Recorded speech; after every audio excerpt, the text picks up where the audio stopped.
Hello students, this video is about general account of order Sphagnales. So let's start the video.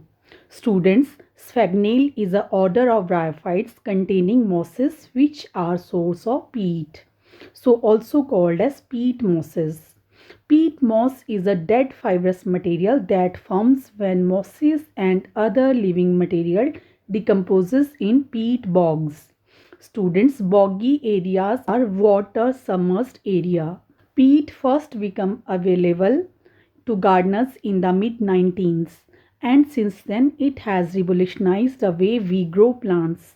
It has a remarkable ability to efficiently manage water and hold on to the nutrients that avoid otherwise leach out of the soil.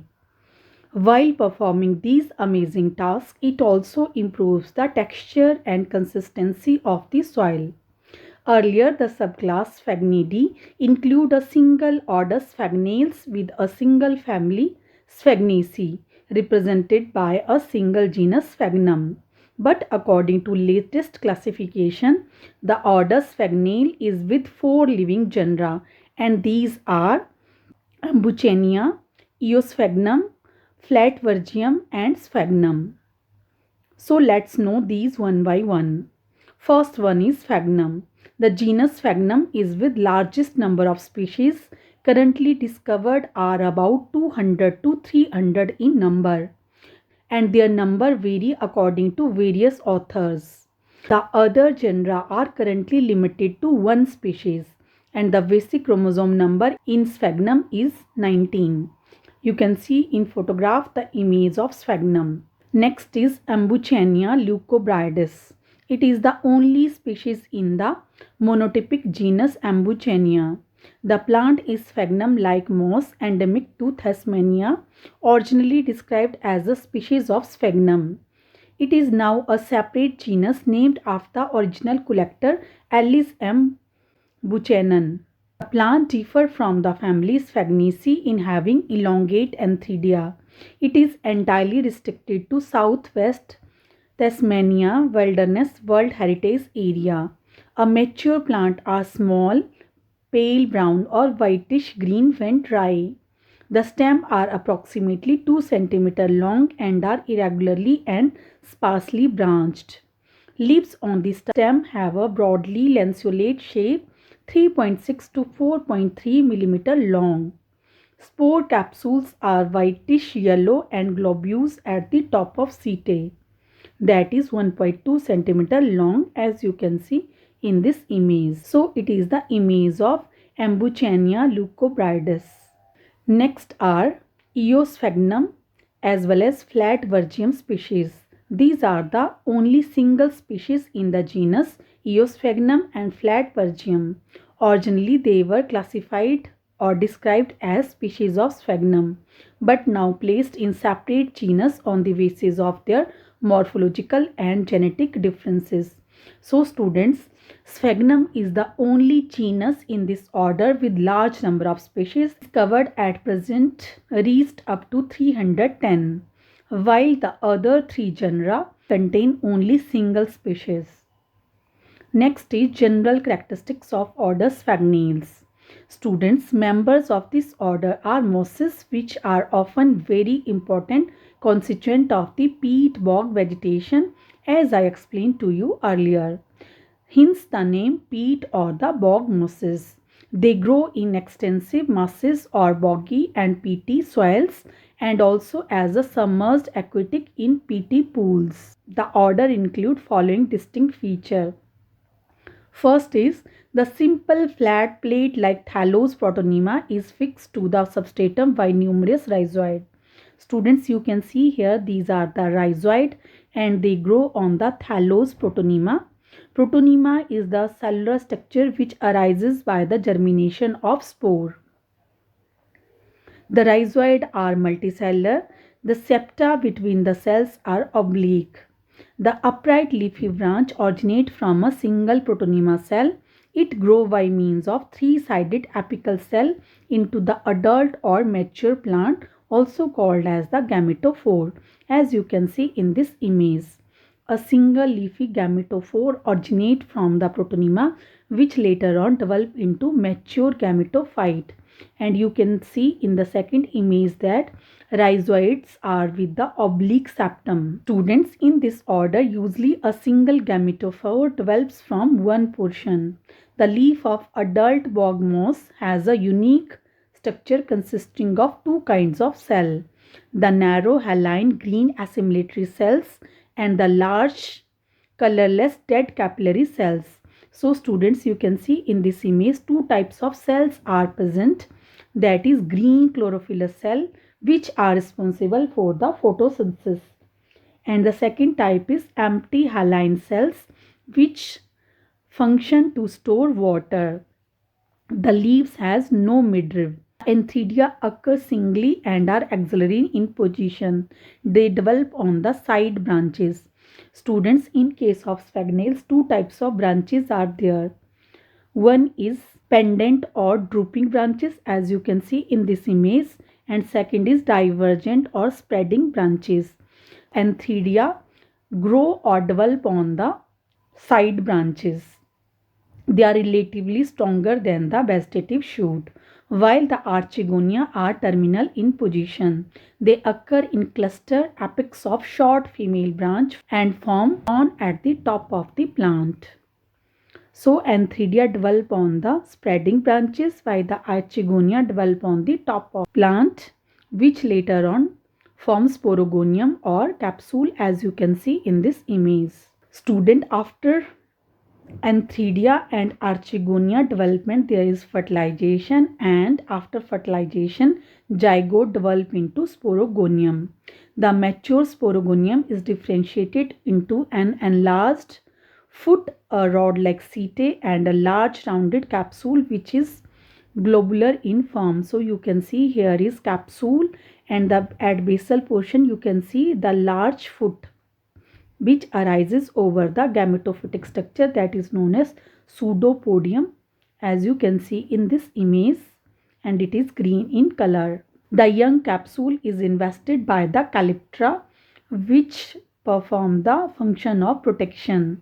The leafless stalk like pseudopodium carries the ripe sporogonium at the top, as you can see in this image, but it is gametophytic in nature. The columella develop from the entire endothecium. It occupies the major portion of the cavity of capsule. Students, after zygote undergo division, it mainly form three types of cell, that is endothecium, amphithecium or epithecium. The amphithecium usually surround the spore sac and the endothecium that develop into columella, and you can see in this image major portion of the sporogonium is occupied by the columella and it develop from the endothecium. The sporogenous tissue develop from the inner layer of amphithecium. The central hemispherical columella is capped by the domesticated spore sac. So you can see in this image columella is surrounded by the capsule or spore sac. The ripe capsule dices by the separation of a disc-shaped lid or operculum at the top. The peristomial teeth are absent in case of sphagnales. So students, in second image you can see there is capsule, there is elongated pseudopodium which arises on the female branch. The spore spread by the air gun mechanism, and after dispersal they will form protonema which give rise to new gametophyte. Students, that's all about the main characters of the sphagnales. In next video I will explain to you these characters in detail. Now let's see resemblance of sphagnales with the liverworts. Students, the flat disc-like protonema of sphagnum resemble the juvenile stage of some Junger Maniopsida. For example, Metriopsis species. Second is position, structure and descent mechanism of Antheridium are like that of Junger Maniopsida, and example is Porella. Third is position, structure and development of Archegonia are like that of Junger Maniopsida, and there is presence of rudimentary stomata scattered over the capsule wall as in case of Junger Maniopsida. So students, sphagnale resemble more closely with the ginger manuals of the liverworts with respect to the protonema, structure, position and development of Antheridium as well as Archegonium, as well as in the presence of rudimentary stomata. Next, resemblance with Anthocerotales. The first is absence of apical growth in the young sporophyte. Then is development of archisporium from the amphithecium. Dome-shaped amphithecium overarches the columella. The entire endothecium transforms into columella. Presence of chlorophyllous cell in the capsule wall and presence of large bulbous foot and constriction like seta. So students, these are the structure which are similar with the Anthocerotales, and they are absence of apical growth, archisporium developed from the amphithecium surround the columella and the endothecium form the columella, presence of chlorophyllous cell in the capsule wall as well as presence of large bulbous foot. Next is resemblance with mosses. These two resemble with the presence of erect leafy and radial gametophyte, presence of multicellular rhizoids with oblique septa, development of leaf, stem and antheridium, structure of archegonium, absence of elaters and descent of capsule by breaking of upper culum. So students, these are the structure which are similar in sphagnales and highly evolved mosses like Polytrichum. And the main are absence of elaters, descent by breaking of upper culum, presence of multicellular rhizoid with oblique septa, and structure and development of gametophyte as well as antheridium and archegonium. Next is distinction of peat mosses, that is sphagnales, from other mosses. Students, sphagnum differ from other highly evolved mosses in following respect. First is protonema are low structure, means that is thallus in structure. Stem of adult gametophyte devoid of rhizoids, mean rhizoids are present only in the protonemal stage. Some of their gametophyte branches are spreading, some are pendant, means some are drooping and some are directed outward. An intact plant is partially alive and partially dead. Its top part is alive while the bottom part is dead for lack of light, already partially decayed because it remains submerged in water. The leaves are without midrib and the presence of retort cell in the cortex of side branches. Students, retort cells are flask-like cells which are present in cortical tissues. The cortex of the mature stem is composed of dead empty cells with large oral pores on their walls. These dead cells are haline and absorb water. Their leaves also have a characteristic single layered cell net with alternating large dead haline cells and photosynthetic chlorophyllous cells. As I explained to you, haline cell absorb and store water while the chlorophyllous cell do photosynthesis. The elongated part of sporophyte, that is seta, is only rudimentary. Its function as a stalk is taken over by the gametophyte driven pseudopodium. The columella has the shape of a hemisphere, as you have seen in the structure of sporophyte. The capsule lack peristome teeth. The cell wall of peat moss bind large amount of organic substance of colloidal nature. The cell wall function as ion exchanger which absorb calcium and magnesium ion and release hydrogen ion. Thus they create and maintain a nutrient poor acidic environment that foster their own growth but is intolerable to all but a small variety of highly specialized other plants. So students, they maintain their favorable condition by themselves that favors only their growth and restrict growth of other plants. So they form a dominant vegetation in their habitat. So students, that's all about this video.